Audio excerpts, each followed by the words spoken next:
The Super Mario Bros. Movie is a 3D computer animated film made by Illuminations and Nintendo, and has recently released in theaters.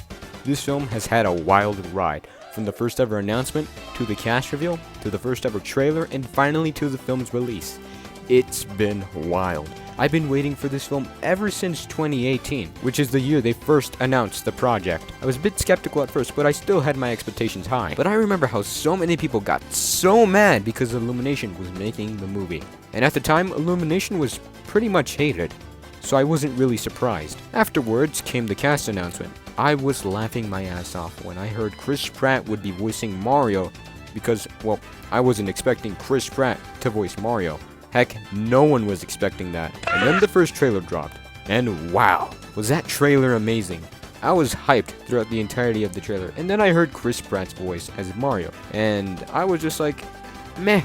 It'll take some time to getting used to. And now, after seeing the movie in theaters, the film has managed to surpass my expectations. And there are a lot of things I would love to talk about. So for today's video, I will be reviewing the Super Mario Bros. Movie.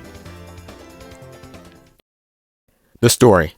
The story for the Mario movie is pretty simple for both audiences who seize to get into the Mario franchise and for longtime fans. In this story, we follow Mario, who ends up in the Mushroom Kingdom after entering a warp pipe, joins Princess Peach and Toad on a journey to both save the Mushroom Kingdom from Bowser and rescue Luigi. It's not very complicated, but it's very simple, and I don't have a problem with that. But I do have a slight problem with the pacing. I do believe the pacing was a bit too fast and could have been expanded a bit more. Because 1 second, Peach and Mario are just talking, and then the next second, Bowser is playing Fortnite.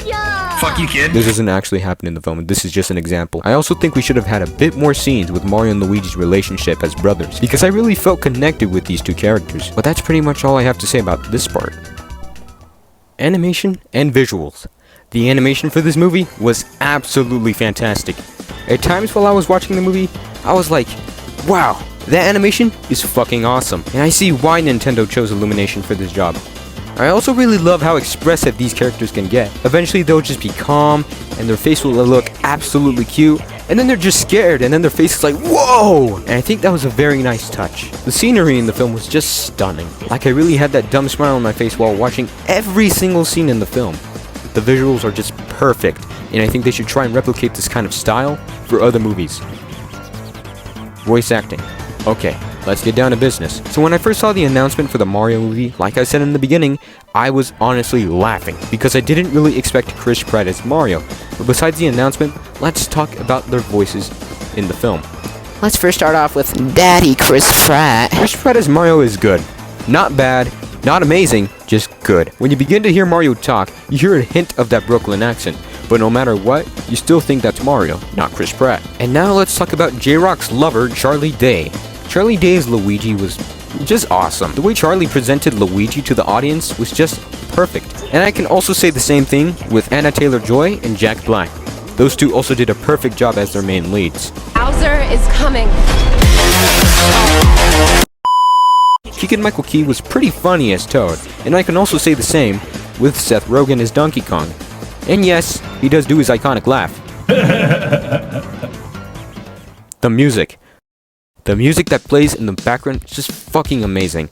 I would personally listen to the soundtrack for an entire day and never change it. I also love how they added 80s music into the film because, well, Mario came from the 80s. Final thoughts. The humor was pretty good. I laughed and I chuckled a bit, but yeah, I enjoyed the humor. The post-credit scenes in the film are very interesting. The designs for each and every single character was just chef's kiss. So what do I think of the film entirely? This film is an absolute masterpiece, peak fiction as many would say. The story is very simple and not as confusing. Although this film is very quick, it's very good. This film is perfect for both hardcore fans and new fans. So Mario fans, this film gets a solid 9 out of 10, a perfect way to start off the Nintendo Cinematic Universe. Anyways, that's all I have to say. Adios.